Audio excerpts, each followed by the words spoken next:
You know, it's muscle. Hey, yo, yellow. Only in the bedroom with the girl every tussle. Hey, yo, yellow. What's going on, ladies and gentlemen? This is Muscle, and this is another Two Line Music Hut's Entertainment Report podcast. And today, we have a really special guest in the building. Listen, this man is like a walk-in sampler. This man is a selector. This man is a producer. This man is a radio DJ. This man is a TV host, and he's so much more. You know, we have in the building today, we have Supa Hype, UPT in the building today. Uptown. What's going on, big boss? Security. Right now, I'm fully Canadian. Uptown. Uptown. Yo, we're there. We need one of those for Scarborough, you know what I mean? Yeah. Because we're Scarborough. Yeah, Scarborough. Yeah. Yeah, Uptown. Scarborough, Uptown. Hey, see. Yeah, man. Tell them Scarborough ladies to come and squeeze me. What's going on, Soups? I'm good. I'm Yourself? Yeah, I'm chilling. I'm not freezing. I'm chilling. If I was outside, I'd be freezing. Yeah. Right now, I'm chilling. You're chilling. Yeah. Because you're inside. You're Yeah. chilling. Welcome back to Toronto, you know what I mean? Yeah, enough respect, man. You know, we love Toronto. And Toronto always show me love, bro. Mm-hmm. And especially, you know, we have to big up the embassy. Without them, Yeah. we would not be here. And of course, the promoters, Maka Diamond too, because Maka Diamond is the one who's always insisting that I do the sky with her. Mm-hmm. So, you know, I'm really here. I did a show in Maka and I was like, yo, I need to do a little tour for myself. So I'm doing like a mini tour, you know, but I'm here. You're here. When was the last time you were in the city?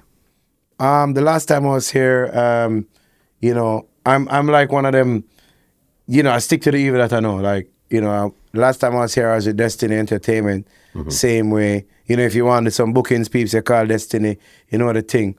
2019, 2020, I was here for a couple months. Okay. You know, playing here and there. I went to even Winnipeg. I was all over, bro. Yeah, so, you know, I went to like the little Alaska part of Canada. I went to Winnipeg. Yeah. Yeah, Up played north. over there. Mm-hmm. You know, I mean, not uptown, up north. Up north. Yeah. Yeah, up there is like, wow, freezing. All right. Well, on this podcast, we like to go right from the beginning and then bring it right up to 2023. So my first question for you is, where did you grow up in Jamaica and what type of child were you? Honestly, I grew up like, you know, uptown, but maybe in Ligani, you know, is all these years I've been singing about Cherry Garden and uptown and Jack's Hill and all over. You know, these are all the places that I frequented, you know.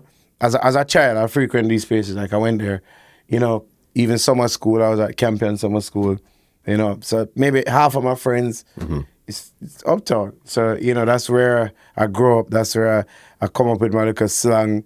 That was just my vibes. You know what I mean? And what type of child were you growing up in Ligani at that time there? I went to church. I was like, I played a drum in church. I was very active at church. I was on the choir. You know what I mean? Yeah. I was part of the young adult chorale also. So we went all over the place performing. So, you know, in the middle of all of these performances, here I was playing the drum. And if I wasn't singing, I was dropping a reggae beat or a nice Caracas beat in the church. And, you know, people moving and they must say, yo, this is so nice. And then people realize I'm coming from the music. Like, you know, I love music, every kind of music.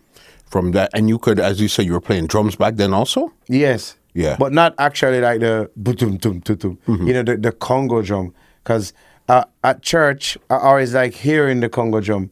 So eventually, my father, you know, he support my music 1,000%. So he hears me. He's the type of person, he sees me singing on the choir, he's going to buy me a suit to wear to the performance. So he saw that I love the drum thing. He bought me a drum to go practice and be a drummer. So that's how I end up playing the drum.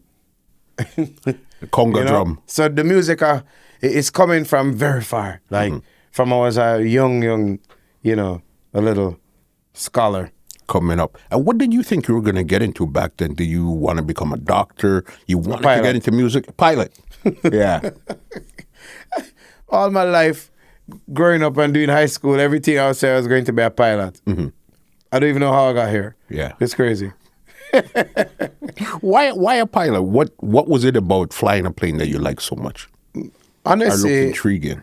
I am fascinated with the sky and planes. even now I watch YouTube videos about planes and, you know, stuff to do with the planes. But I never ever fully pursued that part of my, you know, thing. I went to computer school. I did information technology at UTech, you know, all these things. Yeah, it was all about computers to me once I reached a certain age, you know? I was like, yo, it's computers. You know, I just wanted computers. So when was the first time you actually got hold of a computer to say this is something that you wanted to start pursuing? Well, honestly, once I started learning how to build a PC from scratch. Okay. Here I was making a PC now to do what I want to do. So at this time, I was very familiar with, what was it? Acid and SoundForge.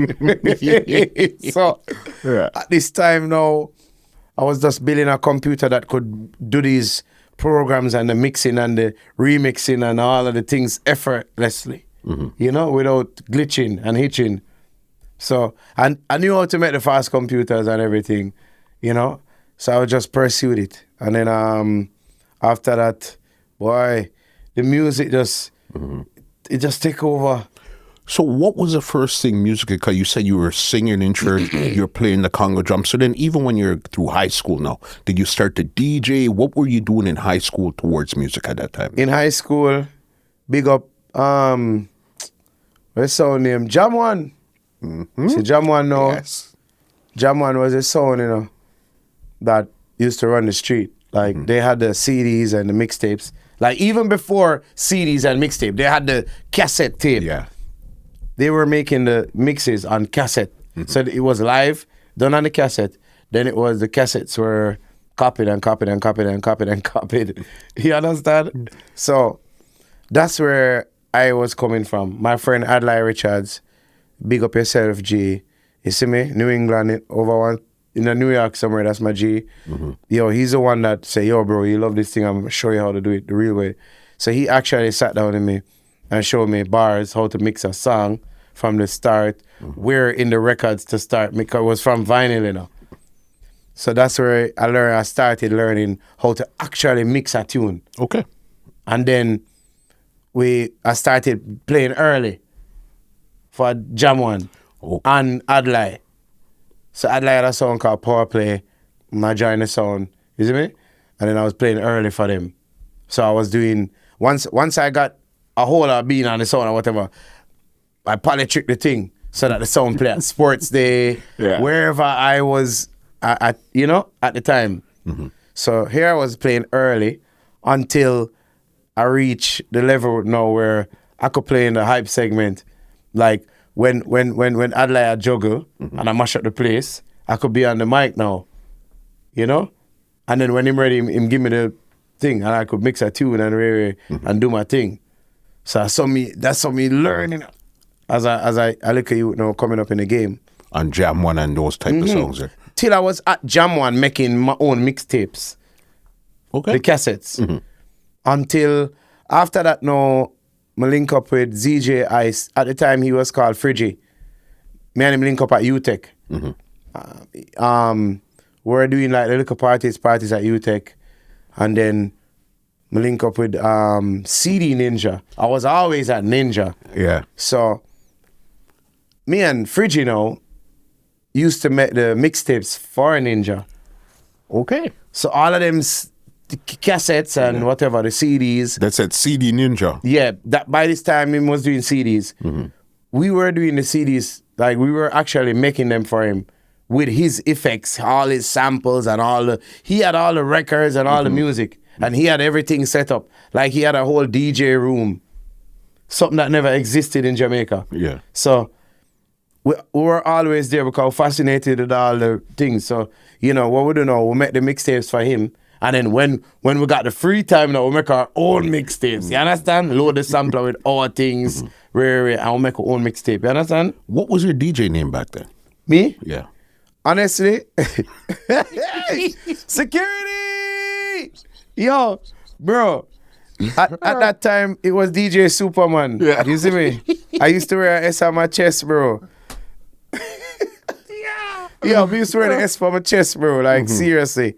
Like a S pendant. And like when the girl them stop me and say, yo, what that mean? I say, yo, super, super dick. Like, you know, I used to be like, yo, broadening with it. Yeah. The girl them say, yo, what that mean? I say, yo, you know the thing. Long thing. How did you even get the name DJ Superman in the first place?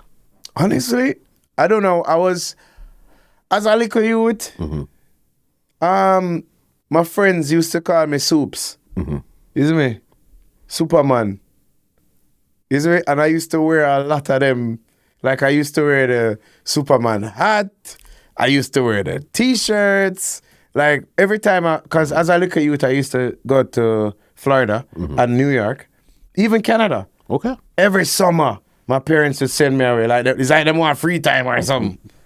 They used to send me away every summer. So summer I did summer school at Campion, and then you know you had a time when it's like 1 month of summer school and then the other month is like free time. We're going to foreign. As I look at you growing up town, you see me?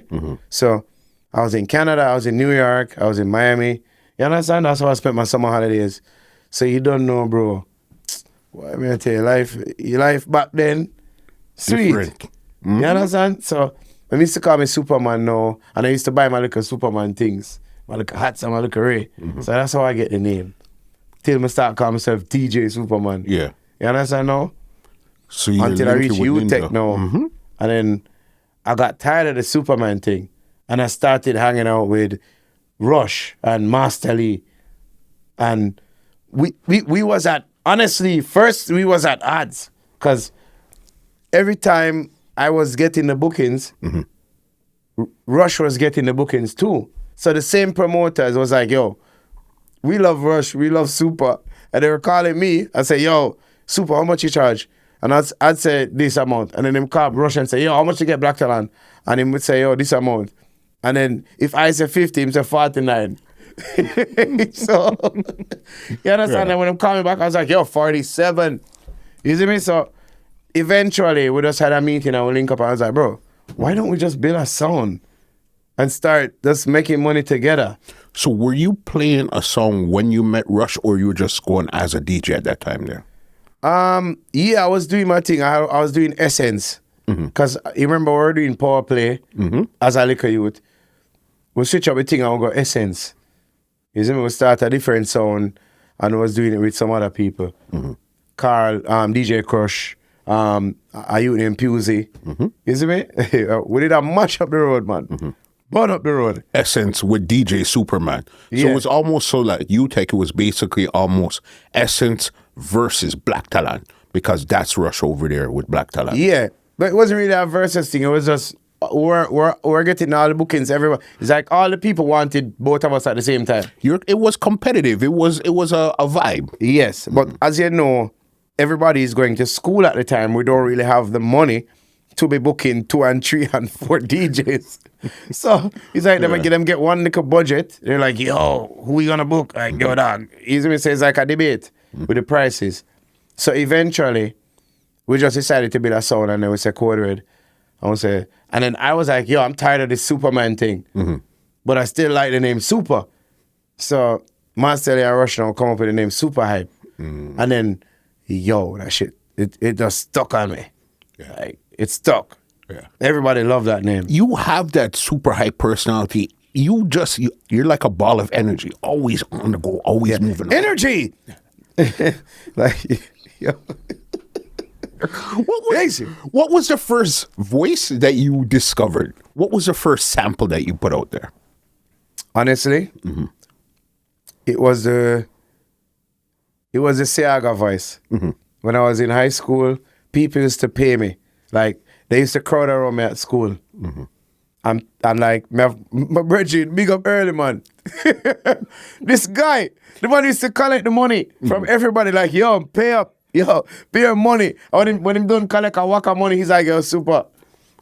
And then him tell everybody, like, he's like, shh. And everybody get quiet, you know. I'ma just wait on the moment when the whole place is silent. I'ma say, as for my Prime Minister and leader of the... Yo, you see, when me roll out the device, the whole school done, brother.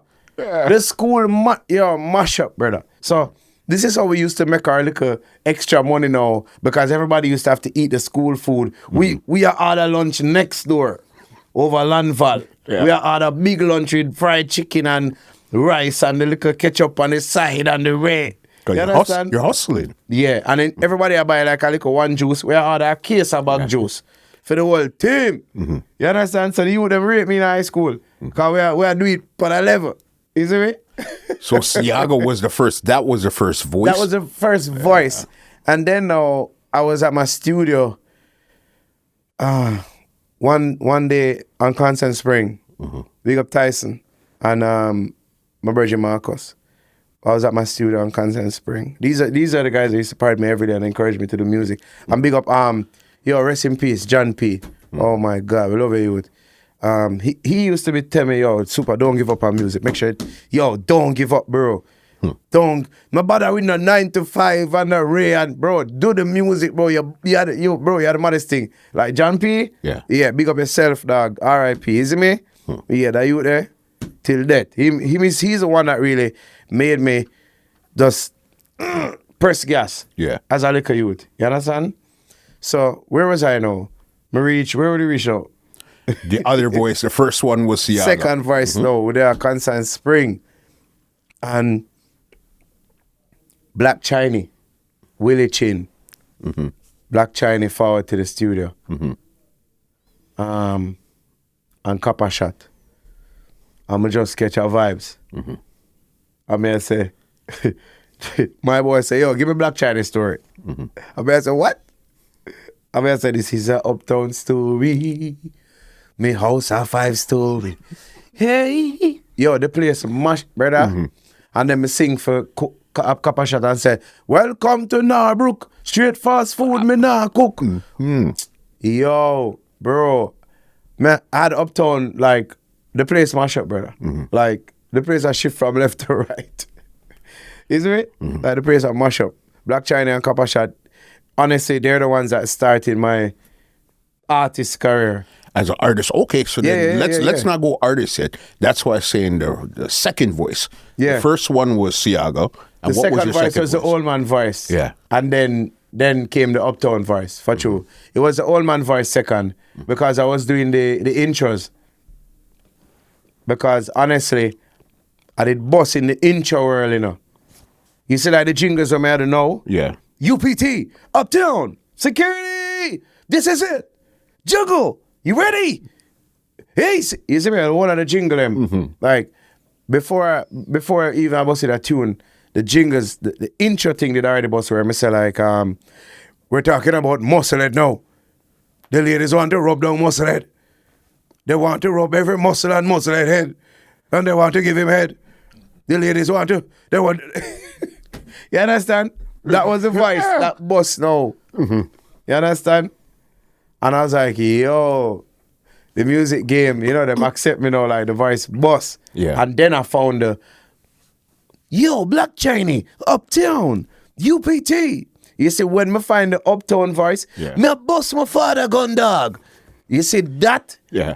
Bro, the place done. So how did you even come up with the security and the uptown? How did you find that? I was doing a CD called Free Fucking Radio. And on the CD, you know, when they come up with this thing, bro, yo, me bust my father gun dog. You see me? And these little things. And that's why it bust. Yeah. Like, people just found it hilarious. And they're like, yo, this guy, you know, it was crazy. And doing the CD, you know, I was doing the old man voice as the host for the radio. So he was Spark Kent. Like I was saying, so, line one, hello. And then, you know, the uptown thugs call, yo, dog, me have a problem too, you know. You see me? And then maybe we get a girl to call in or get somebody else. Because, you know, me change my voice. Like, bro, you know the thing. Yeah. We're crazy. That's why I said you're like a walk-in sampler. Basically. I mean? Even when me I do my little tune them, it's like, yo, auto-tune, dep on my voice, dog. But even know.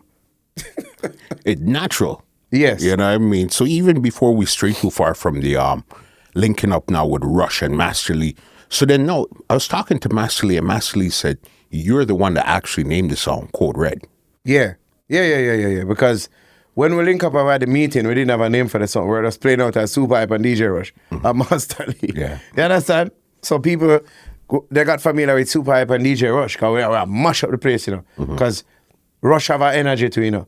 And you know, my energy crazy around the sound, whether I talk or I mix. It's like, yo, it's a ball of energy, as he said. So Rush like that, so Rush tap into that. And, you know, he was mixing more. He was making more remixes. He was trying to find more ways to mash up the party. He was just trying to outdo himself at the time. Yeah. So we were doing pretty well. And the colleges were booking us. We were going to the colleges. We were doing well, bro. Believe you me. Did you fly out with Code Red, or you weren't around that long to start flying with them? No, we were flying, man. Yeah. We did a couple colleges, bro. That's what I was telling you. We did a couple college parties. And it was out of this world. Yeah, out of this world, man. I tell you, crazy.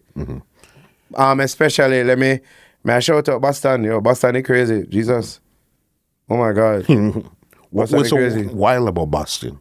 Yeah, bro, Boston is crazy, bro. Yo, crazy, dog. What was going on over there that was so crazy? The people were there at that college. They were so they're open to every genre of music. And that's what really made me enjoy that party. Because basically, if I said jump and we start listening to white people music, them was with me. If I said to them, all right, come, everybody, let's act white right now. I will go rock star. Everybody start following me and do the guitar thing. And everybody just go crazy. Then we say, I got a feeling. Yo, God no. The place flatten. Then we say, yo, we could try soca. We just try with that one soca song. The place comes up. It just flatten. And we just, soca. When we left there, so we gone 80s. Everybody reach to it. And the place I mash up same. I said, nah, Rush. That crowd there, I drew this. Bastard. Go footloose. When the man go footloose, the place done. I said, no, sir. What kind of crowd is? Because it was young kids, it was people. It's young kids. They just came for the music, the energy, the vibe. Yes. So, me as a DJ, I appreciate things like that. Yeah, I appreciate when I throw anything at you and we could party.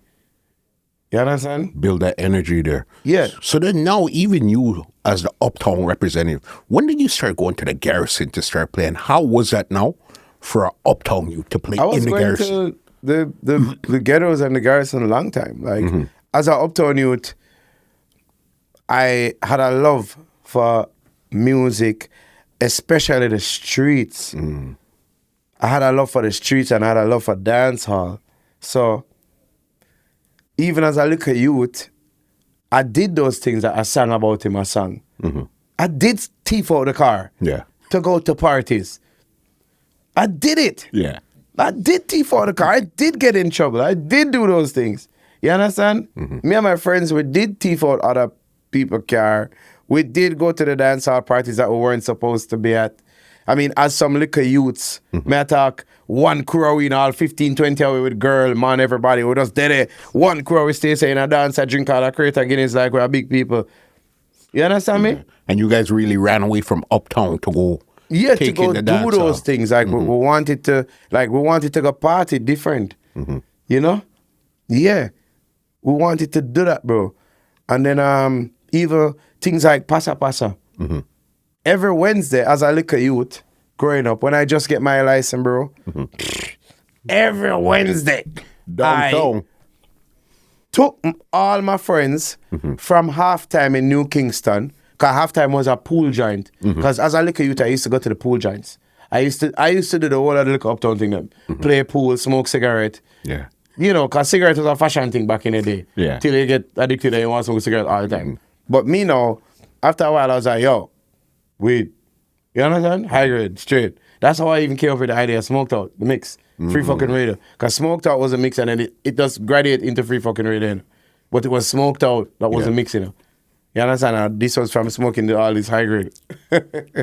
But yeah, you understand? This was going to the dances and I used to carry everybody from halftime. Bam. All 5, 6, 7 car load of people. Me I lead them to Pasa Pasa because not everybody know the way. You have to know the way for reach down there, bro. Like, you have to know which way to drive. You don't know, we carry everybody. Big entourage.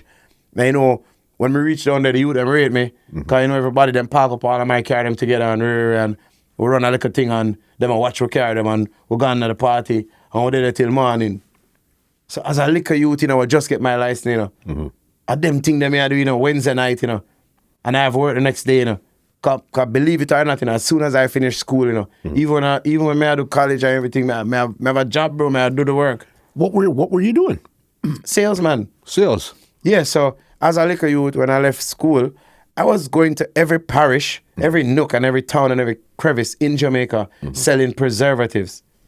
Okay. Because people, you know, all the bakeries, all the liquor shops in the country and all parts of Jamaica, when they make the bun or the bread or the cookies or whatever, they need preservatives so they could last more than a day or 2 or a week. The preservatives, you know, everybody need it. So I was doing that. So big up Commercial Associates, because them bust me. You understand? When I liquor youth, I have my car, I have my allowance every month when I get just for drive a car. You understand? And I'm getting paid based on the products that I'm selling. So I was making money as a liquor youth doing my salesman work. You understand? You seem like a born salesman. Like you could sell anything to anybody. Yeah, I was making money at Commercial, man, because I was doing my thing, man. You understand that? Yeah, I was doing my thing, man. Yeah. I was doing good. Crazy. You know? And I was driving to all those places. That's why even now, as a DJ, when them call me for play in a certain bush of Jamaica, I already know because I've been there. You get me? I've been everywhere. Like I know the country. For real. Yeah. How long were you with Code Red for? And why did you decide to leave? I'm not sure how long I was. I don't remember, honestly, right now, G. Tell you the truth.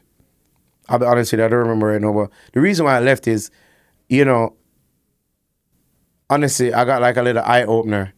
Like, I was like, I could do this.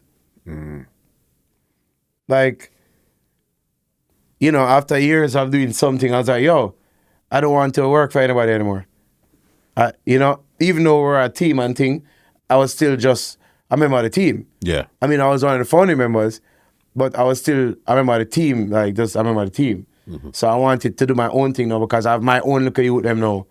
I want to bust my own liquor youth them now. I have my own artist, I have my own studio, I have my own, you know, I have my own label. I'm doing my own thing. So I'm like, yo, I need to branch off now. I need to step up, you know?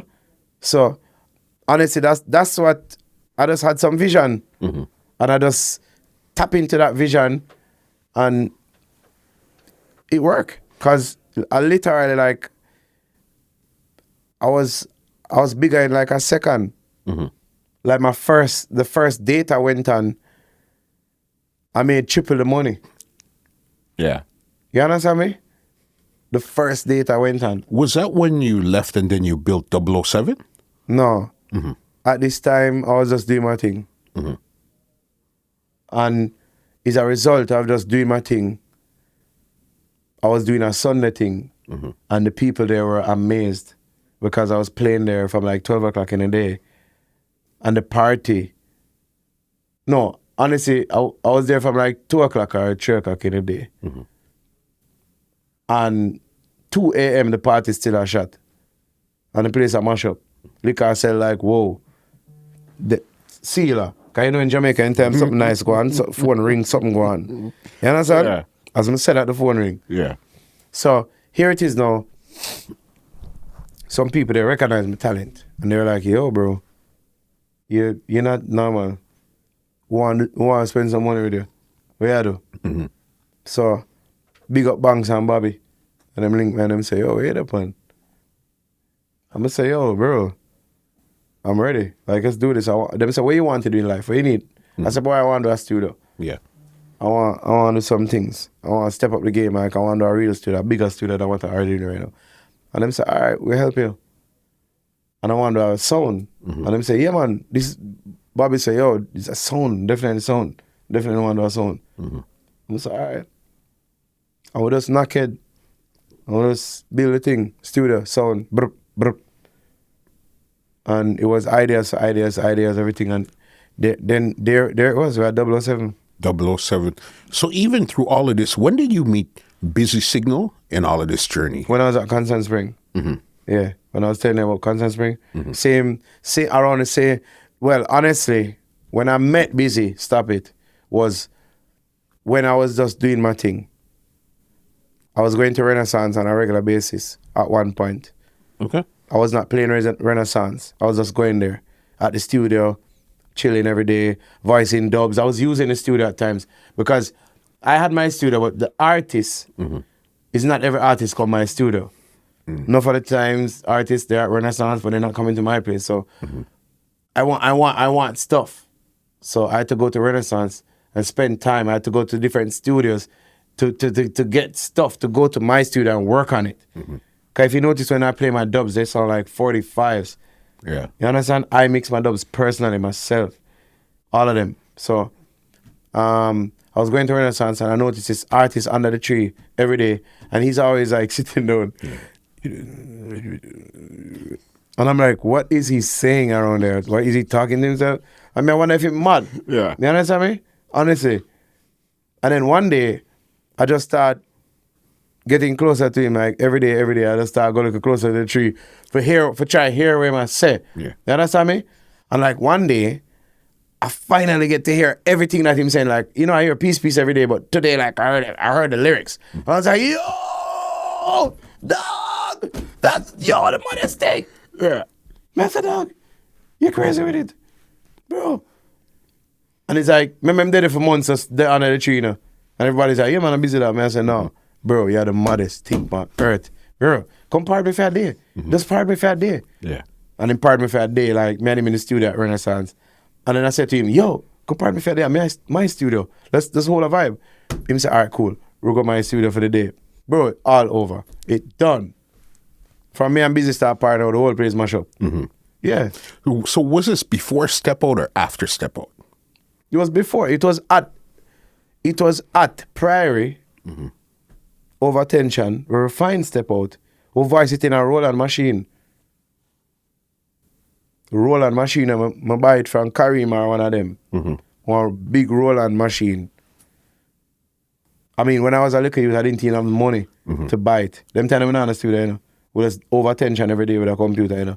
Come tell me, I could have built the computers. Yeah. So I had a computer over there. The computer did not even have a back or a side. It was a skeleton with all the stuff in there.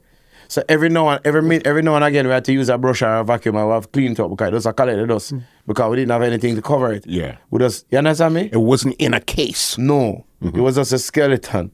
You understand me? We just build that and have that and run. You understand me? And we're using the VS 1824, I believe that's the name of it. Yeah, at the time I saved all my money and I bought it. And that's voicing Busy in. That's where we found Step Out. Like, it's me and Busy writing that song. And then the song, I went to a party and I mashed up the place and we start push the song and Busy started on the whole place. And then I went away for like 2 weeks. By the time I come back, Busy signed an agreement with Renaissance and Jazzy and Delano and put out the song and build over the rhythm with Equinox and all kind of things because Equinox is build the rhythm originally. Yeah. Okay, so the version that we hear of Step Out is not the original one that... Not the original, no. They did over the rhythm with Renaissance. So, the first original Step Out, yeah, I'm the only one. But Equinox never wanted to really... They never really wanted to help me in that sense or boss me like that. Them didn't want a piece of money. And Renaissance at the time, you know, rich badness. And my friend them same way, you know, for life, you know. But at the time, they were the ones who had the food. So they're the ones who spend the money. But you don't know, these guys, they just did it as soon as I fly out. Like, bro, Busy and the whole of them, like, big meeting call, and everybody just did it. And I was like, wow. It's like you're working on something for like 10 months, and then them just swoop in, gone. And that was that. Artist development, you know what I mean, from time to time. Yeah, and I still did the video with Busy. I was still everything. If you even watch a video right now, I'm there in the video. Like, Busy is my artist. Yeah. I would never sell out. I love Busy. You understand me? But at the time, it was supposed to be my production. But you don't know. I just music, brother. But that's how it goes. 'Cause I know you did a lot of work with Kareem Stainless. You Man, voiced do a lot of right. Yeah. Cause even one of my biggest fans, he never give me a royalty for Uptown Story. Dave Kelly. He took everything. What do you mean? He took everything. He took the whole royalty. I don't even think him could carry him. I don't even think. and Dave Kelly is a man who see me right now. I say, yo, Uptown. Him love it. Him love the whole thing. But I don't think him remember. Because at the time, he was just being Dave Kelly. You know, but now, 10 years later, I meet me now. Him know Supa. You know the whole vibe. We and everybody cool right now. You understand? But at the time, everybody was just being who they want to. Business. It's business. Yeah. Which is why I'm telling you at the time, which is why I didn't take hard feelings to what happened with the song, because I was the one working on the song the whole time, and then Busy just gave it to somebody else. But, you know, it's just part of music. Like, me and Busy done a lot of songs. Even big songs I have with Busy, you know? Yeah. So I could never be ungrateful at the same time. Right. Busy, this is when a lot of stuff is popping up. This is when did you link with Vybz Kartel then? Honestly, I did always think of Vybz Kartel. From I was a little youth, because, you know, coming up in the game, I was also a TV star. I was working, I was on TV. I was on TV in Jamaica. Doing what on TV? From the inception. Yeah. I was on TV. All right, doing TV. I had a 9 to 5 at the time, working at a computer place in New Kingston. And I had to quit that to the RETV because I was so busy doing the TV. I had to stop doing the 9 to 5 because the 9 to 5 wasn't really generating anything. And the TV thing was blowing up big. And I was getting paid. So, you know, I just quit that job right now. And I just started doing the TV thing. So that helped me with everything that I was doing because it made me a popular figure in Jamaica. You know, I could just walk in Africa and everybody knew, oh, that's Supa Hype. Even now. It's from RETV. That's what gave you the real Jamaica. The real push, yeah, because, you know, I was producing, I was doing my little artist thing, I was doing my little sound thing, you know, I was doing that thing, and then, you know, here comes TV, you know, like, psh, it's crazy. Right there. And that's how you connected with Kartel through RETV time? Yeah, because I interviewed him more than once, and I always love his music. And, you know, once I link up, and I used to go to all the studios, so I already met him. So getting him to do an interview was like 1, 2, 3, because I was already linking with the DJ. You understand me? I was doing Mojito Mondays. Yes. At the time, you know, I turned that event into a red carpet event. I had all the artists curated in one venue every Monday. Every top artist in Jamaica, all of them. I had them there every Monday. Red carpet event. You see me? Yeah, so even that's another way I was linking with Kartel. And I even produced a track with him. So we were linking from a long time, and then the TV thing just made us connect even more because I was doing the interviews with him now. You understand? Then I started at a TV show called The Remix Show, where I had Kartel and Bling Dog and all the guys, Wayne Marshall, all of them DJ on like 2, 3 rhythms in the studio. Yeah. Then I went back in the studio and I remixed the rhythms that they voiced on. So if they voiced on Madden's rhythm, when them hear it back, them hear Buster. And they're like, bro! And they will post back the video on the TV. So when I watch the TV, I hear my DJ from Buster rhythm, you know. I'm in at the studio, I DJ like everything good from Buster rhythm, you know. But it was Boys Madden's immediately did the song pan in the studio. So it was, you know, I was doing some crazy stuff, brother. Yeah. Like, you know, so you know, easy. It's not everybody asks these questions and know these, you know, intricate details of my life coming up in the music game. My job, this is my job here. First of all, I respect what you've done in the business. You know what I mean? Plus, if I'm going to have you sit in this chair, I must know something so we could have a real conversation instead of, what are you doing 5 years from now? Oh, yeah, Toronto's nice. No, man, if we're going to sit down and talk, let's talk. Yeah. You know what I mean? And I respect what you've done in this industry. Straight. You understand? Kartel, what was the first song you produced? I know you produced music and you also recorded a song with him also. 2 songs with him. Yeah, I think it was a Hypertension with him. Hypertension with him, where I think I produced Kartel and the Highlanders. And the Highlanders. So this was before he really broke out as Cartel that time there? Because Highlanders was a group that was he a part of Highlanders, or that was his group that was his Gaza? group. Yeah. Like, it was his artist. So at the time, when him finally voiced me, he was like, yo, I need to voice my artist and voice Highlanders. That's how I know all of those people. Like, you know, I think the Highlanders was a combination of Merital and what's his name? My uncle, a girl, remember the artist there? You remember that artist? Which one? From Gaza? Him did sing about him give my uncle a girl and everybody a girl. Him have a big tune about him. I don't remember his name, but not Deva Brat. yeah, him. Deva. So I think it was a combination of the Marital and Deverbrat, and you know, that was Highlanders, I think. I'm not sure. But back in the day, my goodness. So yeah, it's from them time there, bro. Yeah. My link with DJ. Because I know it was Riding Dirty is what you did. You did that song with him. Yes. And you did the other one, was it Strong? No. What's the other song called again? Yeah, we have, me and him do a couple remixes. Even Mavado, I do some remixes with. That was the other song, Who? Yeah. That you did with him, you know what I mean? Yeah. More want to know. Uptown, more want to know. Yeah, man. Me and him have big tune for the Inspector Riddim and them thing there. And a couple remixes that they put out with Kartel and Mavado. Like Mavado first girl song is me put it out. And these girls you be pushing on. I smashed Riddim that, brother. Dutty Wine Riddim. That was on the Smash. That's the first girl song or girl song with Mavado ever voice. And him did have a next girl song about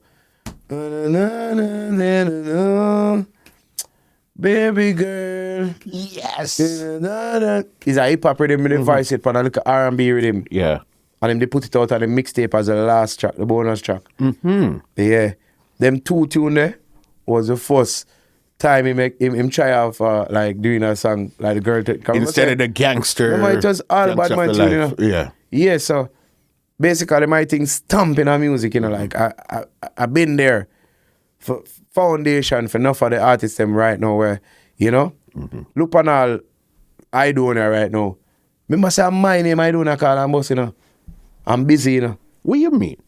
Remember me, I'm busy name him call, you know. I'm boss, you know. So you were part of, okay, yes, it makes sense. So you were part of the Aidonia busy war, but you were on the busy I was not side. part of the war. You weren't a part? No, I love Aidonia. Yeah. Sheldon, I'm an artist. But listen, at the time, remember me a part busy. So me can't go around Sheldon like that.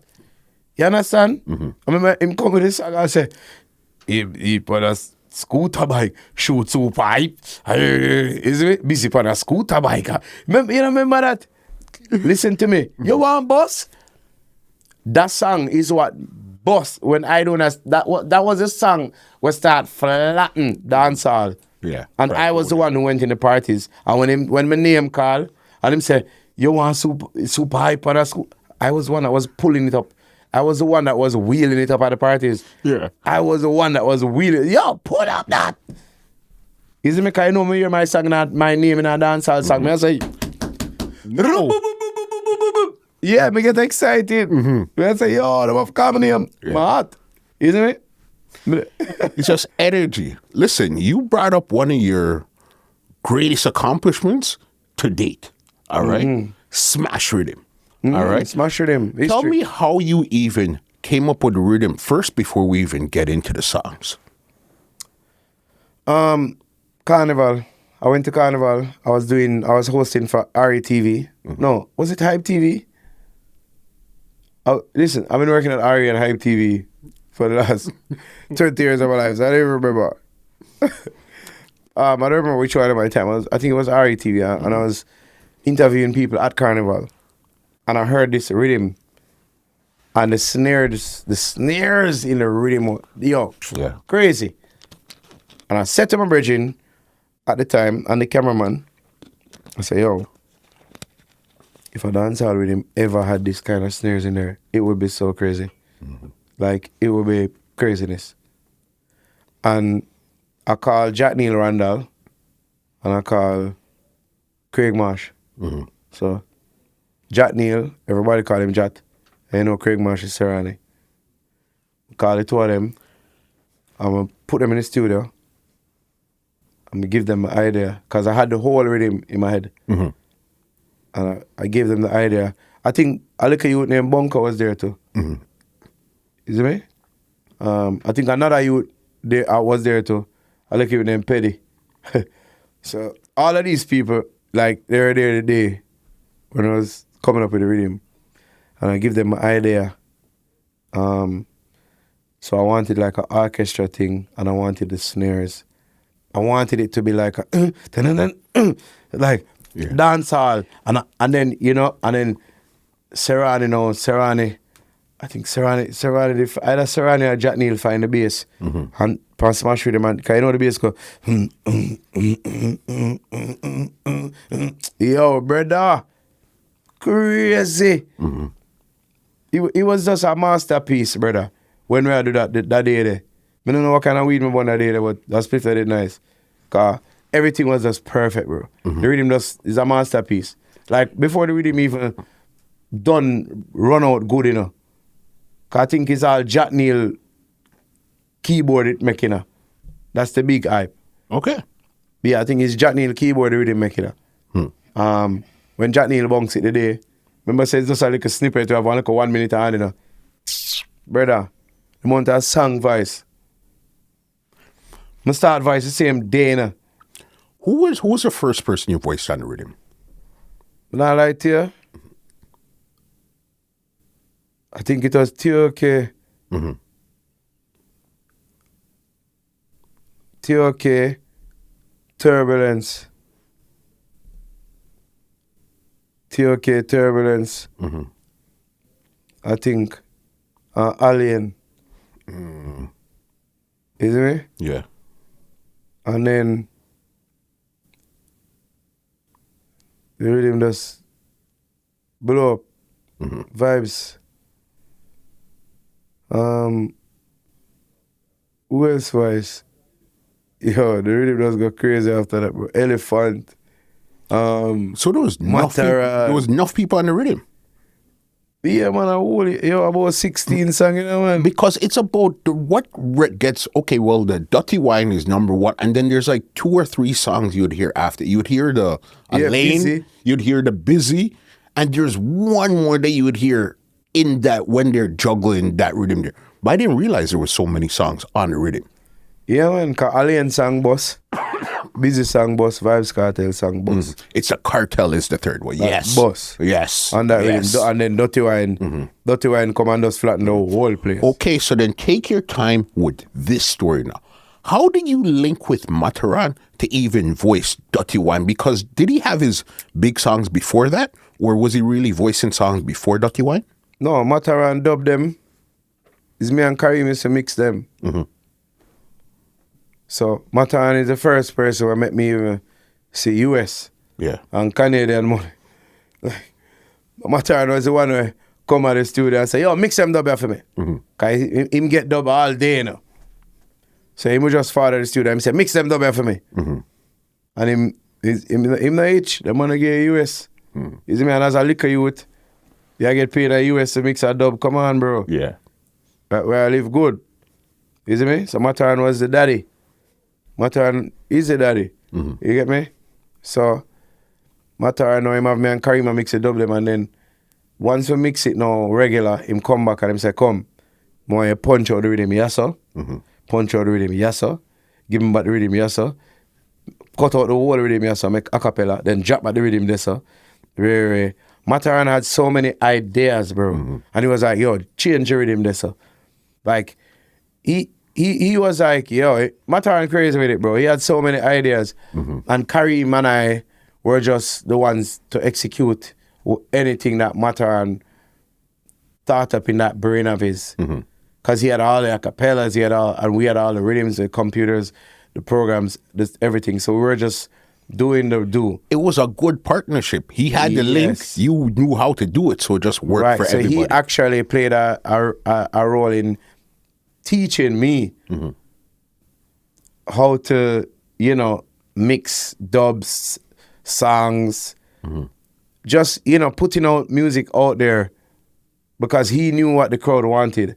and he knew how to execute. So he just tell us what to do, and we just do it the way he do. Because Matterhorn never really, he wasn't a computer savvy person he is now.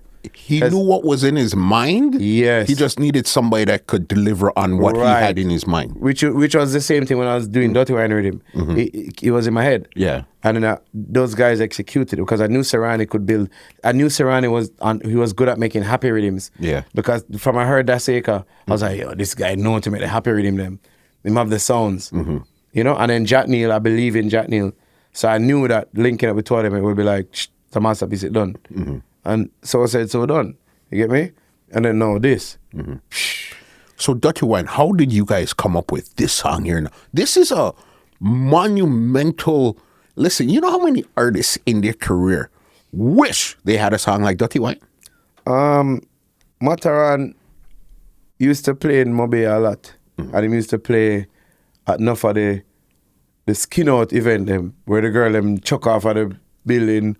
The Dirty Fridays and those type of stuff there. That was Matterhorn like vibes. Like he used to play enough of those things. So him go Mobile, I think he saw that the girls had a new dance. And every time him go there and him play the tune them, and him say, yo, man, I have to build a tune for this. It's too bad. So Matterhorn know him build the tune now, but Matterhorn had all the equipment at his house. So him literally build the tune piece.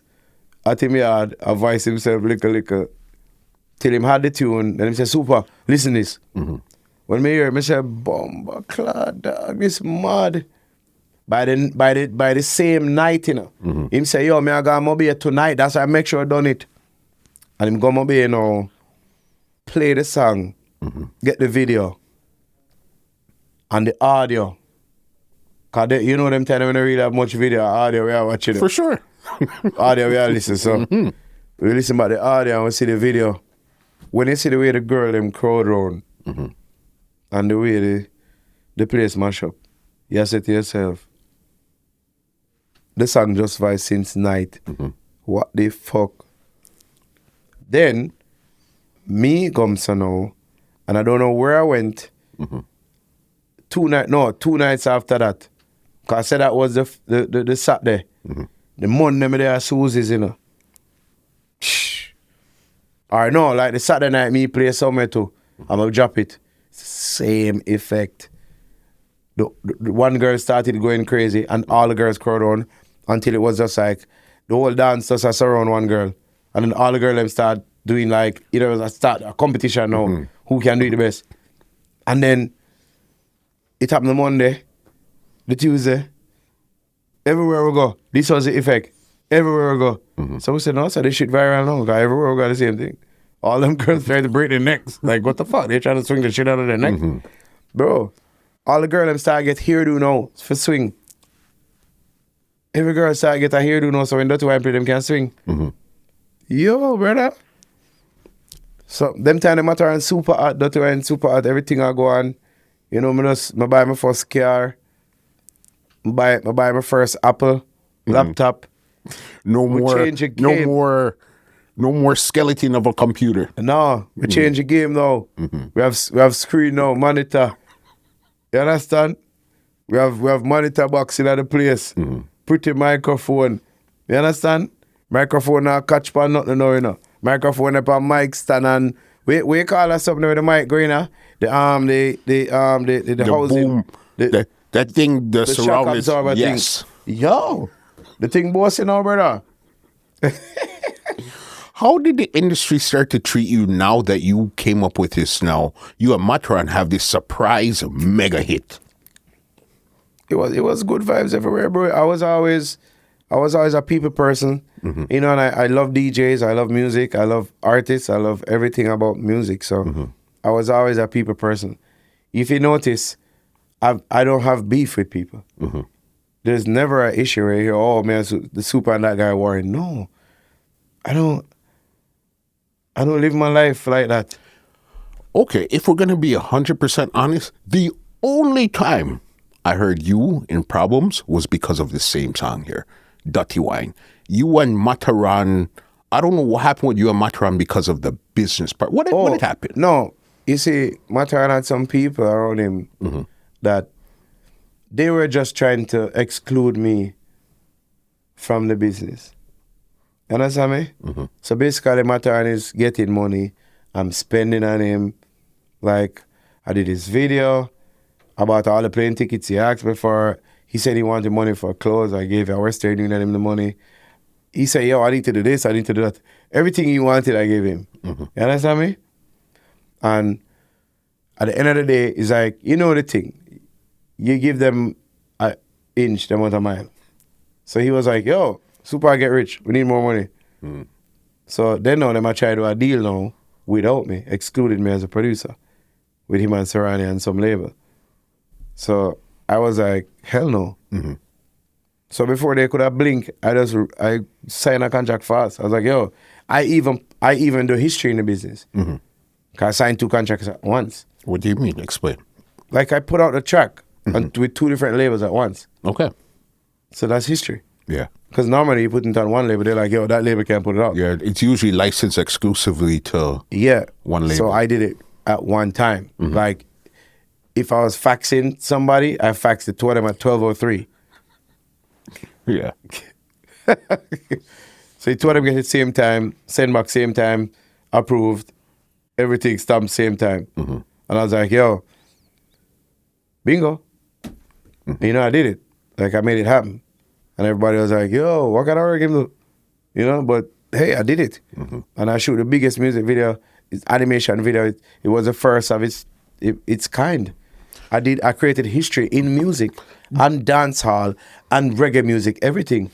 I've never gotten any respect for it, but I didn't do it to get anybody's respect. I did it because I wanted to be different. You understand? Do you really understand the business of the music business at that time there when that song came out? I wouldn't say at 100% no. But I was doing the business at a major level. You understand? So basically, at that time, I think they just wanted to, yo, whatever money I get, they just wanted me to split it with them. When that would have been unfair because they want this done, they want that done, they want this done. But at the same time, if I had split the money, they would still want all those things done, leaving me with 0, which it would have excluded me from being the producer. You understand me? So I would be my Riddim, but they produce a song on it. So yeah, they would just be giving me like a little percentage of whatever is going on. I wouldn't have control over my product. So of course we would have been at odds, bro. Any producer and any artist would have been at odds. You understand me? Especially when you get such a massive hit. It almost came out of nowhere. So yeah, I signed a messed up deal, but I also created history in the deal signing thing. Before we even leave that situation. Nobody has done what I did, and it hasn't been done after. What was wrong with the deal that you signed? What was it that you didn't like about that deal? Honestly, it was a deal with VP that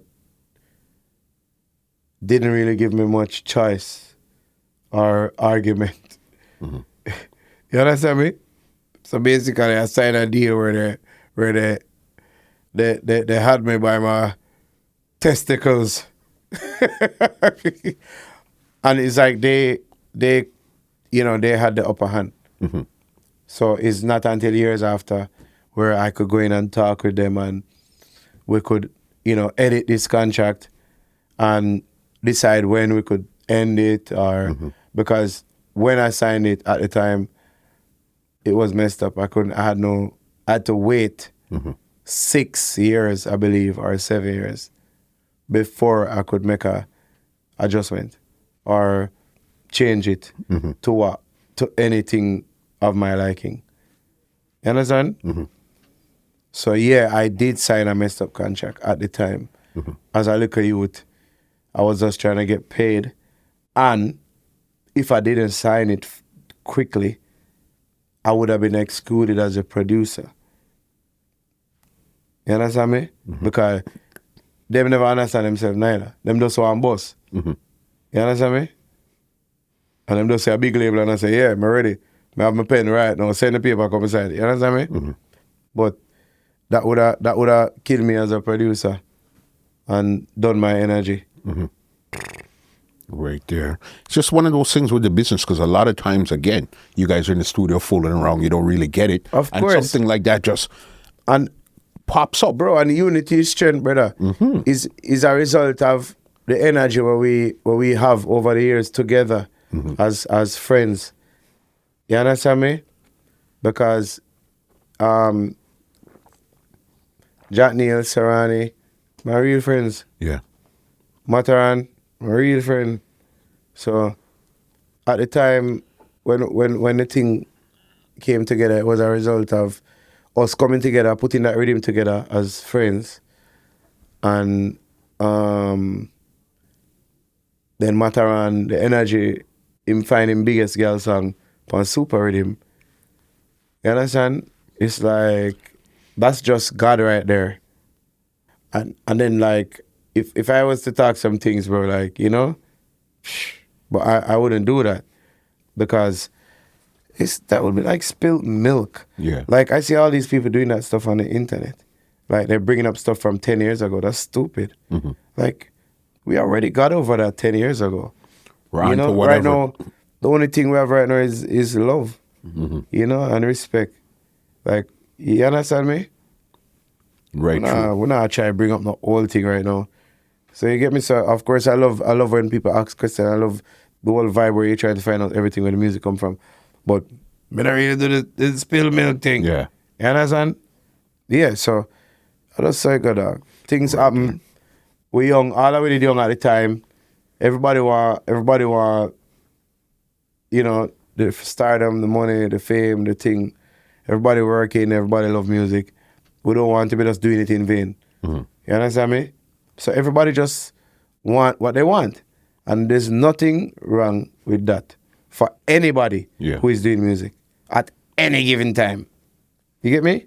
Straight cuts. You got to be hungry. How you going to make it, bro? And keep on keeping on. Yeah. You know what I mean? You and Ching, when did you link up with Ching? Ching is like how the situation is like quite busy. Ching is just a youth I see in the street, and I just check for him. I just see Ching, I'm like, yo, this guy, yo, I was like, yo, I rate this artist, yo, he full of vibes. You know, he used to go to Pasa and tell the ladies, I got diamonds and pearls for all these girls. You understand? That type of thing, and him roll out him red carpet. And from those times I was following Ching. And then the first video that I was paid for with Busy, that I sponsored, when the first video we ever put out, I'd like to say, you understand me? Yeah. Yeah. It's me sponsor that, bro. And you know, look at it wasn't even my production at the time. I just love Busy. You understand me? So at the time we did that, and I was excited about it. I put Ching in the video. You understand me? Like at the time, I just rate him talent.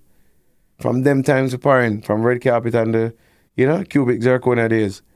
Them time before we start with VVS and the thing them. You understand? Yeah. So it's from them time I rate Ching, and then Ching, you know, Ching blow up big, and Ching never forget the grassroots. Ching always say super. Just like how I always say Ching. It's the same thing. When I always say Busy, I always say Matterhorn. I always say Kareem, Jazzy, Delano. Yeah. You understand? Those are my people.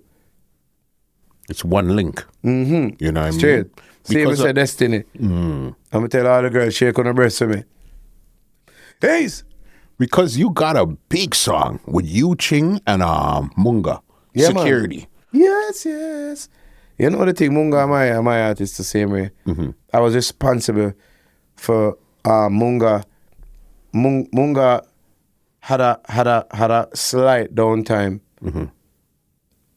And right at that moment was when I had a new rhythm I make in the studio, and Fambo find a wicked song on it. So him find the swag tune. Yes. Then I link Kartel voice on the rhythm. A wicked girl song, and then Kartel say, yo, I want Papi on it, you know. Come meet Papi. And them time I meet Popcorn, you know. I'm going to say, yo, Papi, because them time I'm a big Popcorn fan. I actually meet him now. I meet not. Me did already know Not Nice, but no, I actually get to party Not Nice and Popcorn and Cartel. So two of them voice on the rhythm now. So now I had Popcorn, Cartel, Fambo, and then Munga just walk in the studio. I was like, yo, I have my song, you know. And I said, girls, them send me jeans, and the place just comes out, and the place was flattened. And that was Munga being a breakthrough artist that year. Because, as I said, he had a little downtime, and then as soon as the man voice on the rhythm, he was running the whole street. Even Egyptian found a wicked song on the rhythm. Like that rhythm bust like, 10 songs. Quick cook bust off on the rhythm too. Yes. Quick cook the bust off on the rhythm too. At that time, I was playing at Limelight. Limelight was like the onion space, the after party spot. And all the big events was keeping there. All the street parties, all the weekly events was at Limelight. You see me? So, yeah. So at that time is when the big tune, them bare big tune, the fine pan rhythm there. Superstar rhythm was a history rhythm to like Dutty Wine. But it's just, people don't really give credit, they don't give glory. But guess what, guys? Uptown story, they can't fight it. Yeah. You know the thing. That one, and another solo one, big one you got too was Shagan. Oh gosh. Yeah. That was that Justice Rhythm, Overproof.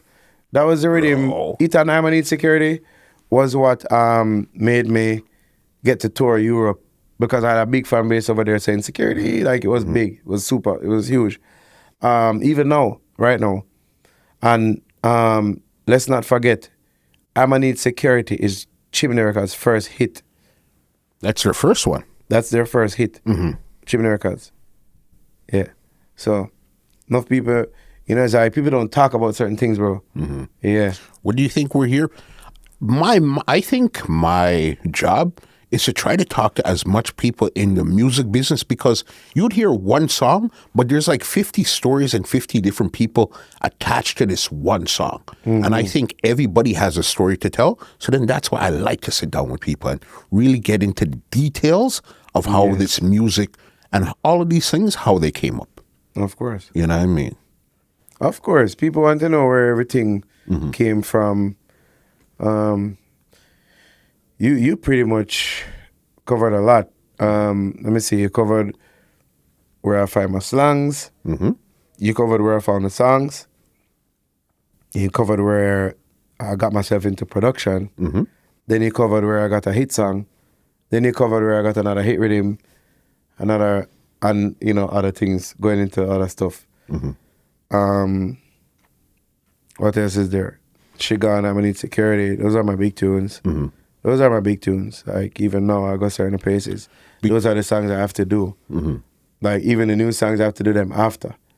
Because, people are like, yo, we need to hear the songs that we know. Yeah. You get me? Shagan, boss. It's a real nice flow to it. You know what I mean? Yeah.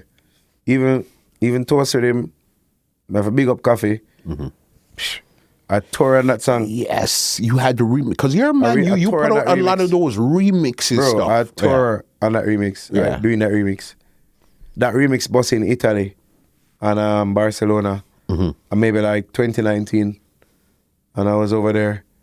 Every club was just like, for them play coffee, them I wait for you hear the tune. Our left breast fall, now my right hand. Yo, done. I just saw it go more time, I just do some remixes and them just bust, bro. And they take on from there. Yeah. Because even in that whole mix there, I remember there's a next set of a group of DJs that came out that they don't get a lot of credit, but they were wrong. And I think you were linking with them to Raz and Biggy. This was early Uptown times. Yeah, man. Raz and Biggy, I was actually one of them responsible for introducing them to the party scene. Okay. Yeah. I'm not ask Chris. I tell you. Big up yourself, Raz. Big up yourself, Biggie. Biggie, I went to Biggie every week. At his house. Biggie got his turntables and whatever, and his mixer. I sat down and I the same thing that Adlai taught me. I sat down with Biggie and I gave him the same knowledge I got. I showed him how to mix on the vinyl. I showed him how to find the point to mix the tune, and I taught him the whole game from scratch, bro. Then I took him to UTEC and I put him in front of the crowd and I was like, yo, this is your practical now. You've had the lessons indoor for all these months. This time go on now. You understand me? And that's how Raz and Biggy started.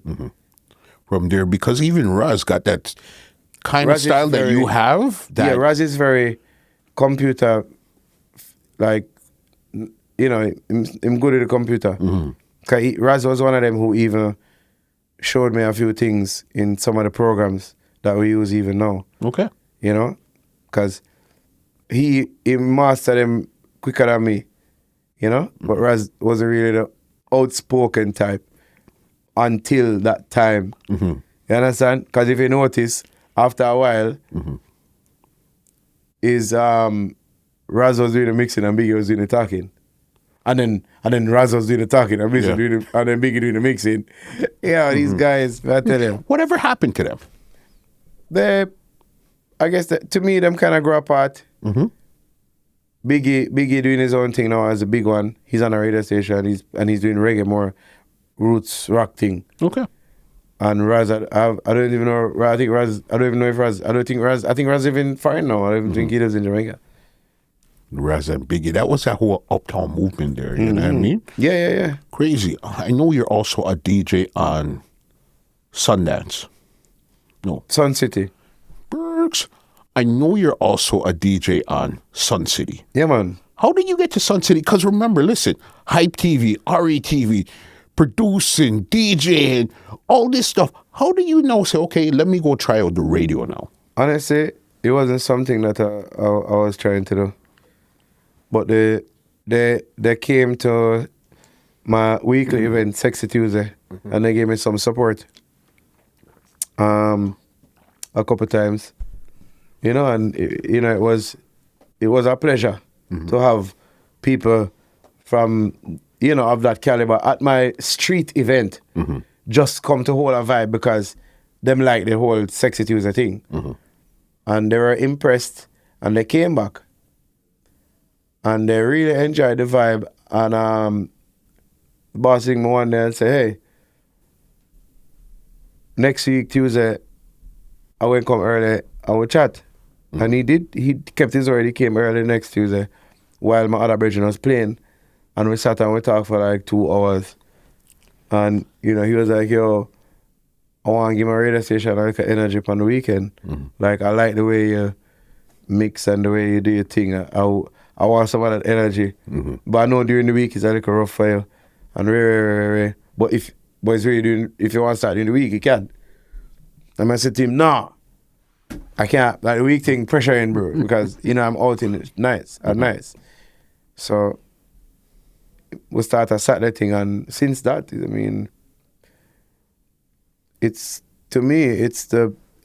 has a huge listenership on the weekends now. Like as you wake up in the morning, boom. Yeah. It's crazy. Like I've been doing it for maybe 6 years now. So that's how long you been over there now? Yeah. So I just take a little break, do Toronto for a little. Last year I was in Dubai, I was in Tanzania. I seen Tanzania. I did a little vibe, so I didn't get any dates in Dubai, I was just there. But I played in Tanzania a couple times. And they even come back today trying to book me. So I know before the year is out, I'm going to be back in Tanzania. It's a good look. So I give thanks for that. You're a busy person. As I said, DJ, selector, producer, radio, TV, and all this. Where do you really feel the most fulfilled as Supa Hype? What is something that you do that say, this is where is my special place right here? Oh, you mean like out of all the things that I do? Out of everything that you do, something that this is your real heart and soul. Honestly, just being in the studio is a love of mine. Even now, I'm the engineer, the artist, and everything. I'm a one-man show. Like in the studio, I do everything. You get me? I do the voicing, I do the mixing, I do the mastering. I'm a one-man show, but I really love playing music. It gets my mind like I'll be upset about a million things. And I'll have a booking tomorrow. And once I go around the sound, I don't even remember. Say the light bill high. You understand me? I don't even remember say, yo, I have to pay the school fee there. I just feel like energy and a vibe and I just want to release it. And, you know, I love doing it with people, you know, with the people, the crowd and the vibe. And, you know, that's my energy. Like, I just love people. Creating something in the studio and then seeing how people react to it in real time, in real life. Yes. You know what I mean? And it's so crazy because when I get home, I close all my windows. Like, I don't even want to, like, sometimes I don't even want to breathe. Yeah. I just want to sleep. No noise. I don't want to hear the noise. I just home. I just, it's crazy, you know? But when I'm in the streets, once I'm around music, I get a whole, like, I could be sleepy, bro. Yeah. I mean, just put me in a party and the speaker there, a thump. I might have a drink. I might have a vibe. I'm ready. You know? It's the music. Yeah, music drives me. And my daughters telling me that they're my boss and I have to listen to everything that they have to say. Okay, I'll do it. As one is 7, one is 5. Yeah. You know? One is 19. They tell me how and what to do and when to do. You're the boss. Yeah, they're the boss. Yeah. Got 2 more for you before I get you out of here. I know right now, 2023, you have on a new song with Maka Diamond. Yeah, Blap. blap. All right. How did you guys even connect? Because didn't you guys do music before? Yeah, me and Maka, we do music before. How you guys came up with this one here now? Well, we've been to Costa Rica like 3 or 4 times in Maka. So, you know, we link with the producers over there, we link with promoters, people, everybody. And they're always linking with us. And one producer, he had an idea for Maka, and he's been linking her for quite some time. And Maka is like, yo, you know, Supa, I've been wanting to do this. And, you know, I just say, yo, Maka, let's go. Stop saying you want to do it, let's do it. So I set up the studio in a hotel room. I was like, yo, you want to do it today? She was like, yeah. So I was like, all right, let's go. And I think it's Rochester, and we just did it. We were in New York, and we just did it. And then afterwards, we left. I went to another studio. We did the voicing properly because we just did a little mock-up version. So, you know, went to a big studio and then we did the real version. I was sent it to the producer and he was like, yo, I love it. And since that, it's just gas from there. Like the Spanish, them love it. Blop, blop. And you want me to get the Jamaican girls love it too, like, because it's so exciting. And instead of saying slap or twerk or shake your ass, blop. You know, it's like, yo, it's a vibe. It's a vibe, bro. Even me say a girl right now, I say, yo, man, blop her. You see me? It's a vibe, bro. This is another one of these things that you came up with in your mind again. Yeah. You know what I mean? Yeah, man. Yeah, man, it's a vibe, bro. You know the thing. Big up Dutty Wine right now. You know, man, one of the ambassadors for the clothing line. Also, High Life. Big up yourself. Italy out of Italy. You see me? I tell you, my Italy connection's very strong, bro. You know the thing, I'm Barcelona. Yeah. Right there. You've done so much in the business, as I said, from production to sound to weekly events to everything, radio, TV, and all this. Do you think somebody like you, Supa Hype, really gets the respect out of the business that people should really give you or you deserve or anything like that? Never. I've never gotten it. Why do you think so? It's just people. But I was never doing it for people's approval or respect or them nothing. It's all from right here. Like I just love it, bro. When I was a little guy, little boy, let's go. You know, Jamaicans were born guy. When I was a little boy, I used to teeth out and go to the New Year's dance, on the Christmas night dance. When my parents drop asleep, me I teeth out of the house. Dog, you know me love it, you know. Cause my house have alarm, you know. So you know, me have to sneak and me have to put the code on silent. Yeah. Me have to learn how to put the keypad on silent. Really get out of the house, go on the dance and come in before them wake up. You understand me? Come on, you love bro. It. You love it. Yes, bro. You know, them things that take dedication. Yeah, so it's a long time, bro. We love it. We've given music like our heart and our soul. So, you know, whatever it gives back, we're just grateful, you know? You're happy. Yeah, we're grateful. 2023, what's next for Supa Hype right now? Where could we see you? What else do you have in your bag of tricks? Well, I have a new track out now with Youngster called Forever. So I need y'all to get in tune with that, go stream it. I have a tune with Aidonia also. You understand?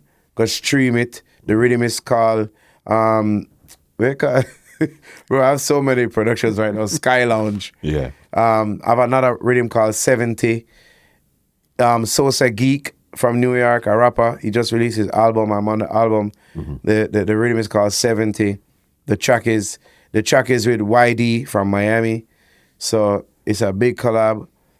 So check out Sosa Geek. His album is called Still Geeked. I believe it's track 9. So I produce it, so check it.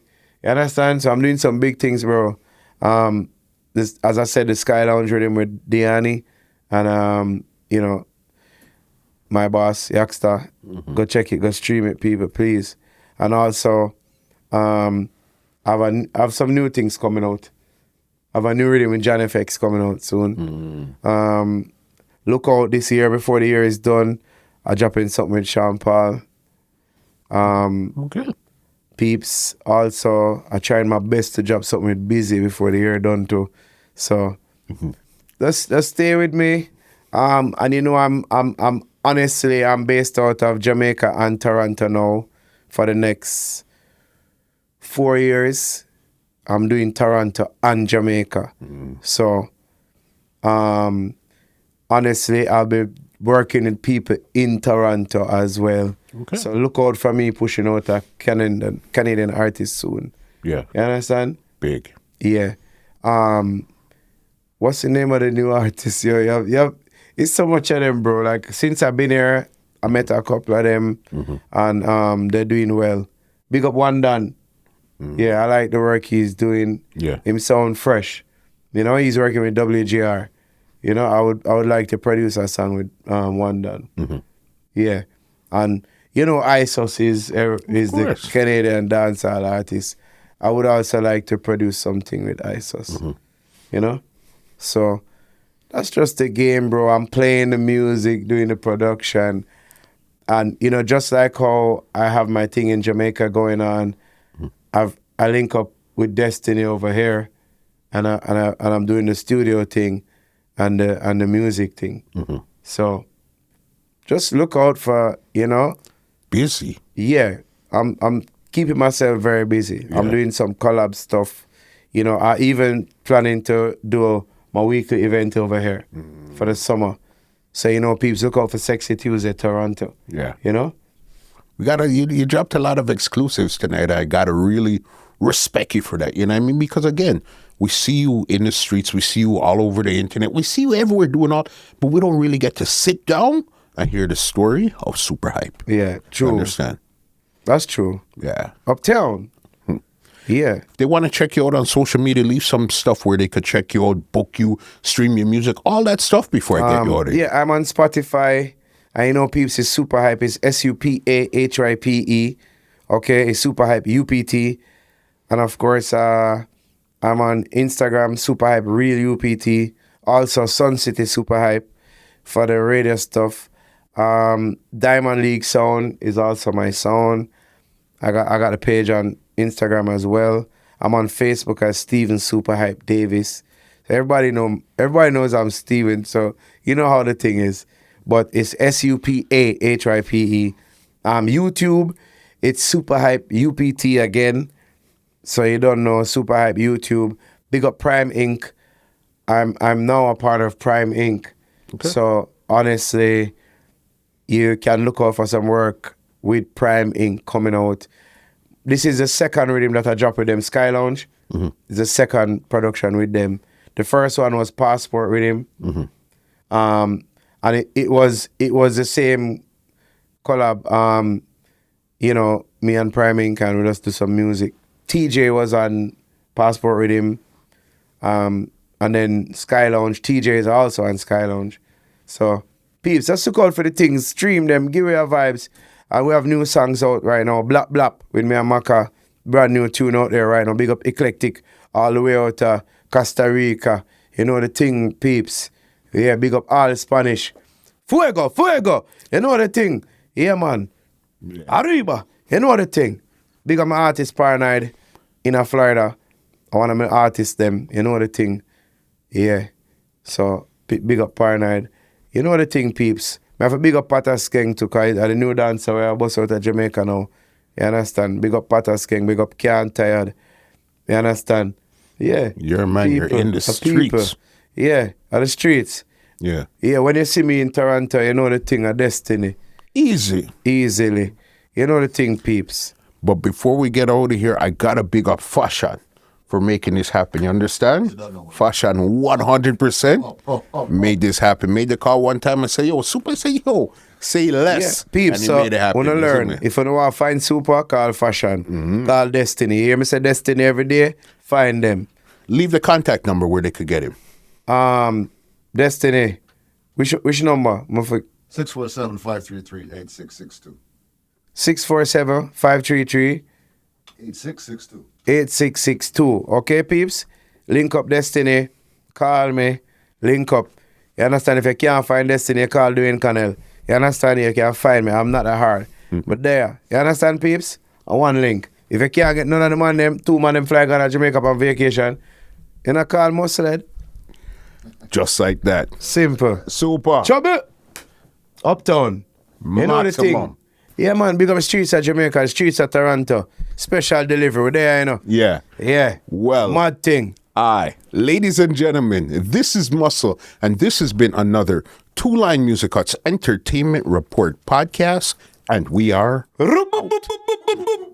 Yo, man, I keep my birthday to a Toronto, you know, so look out for that. August 12th.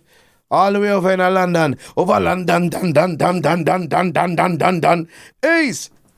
This podcast is brought to you by www.twolinemusichut.com.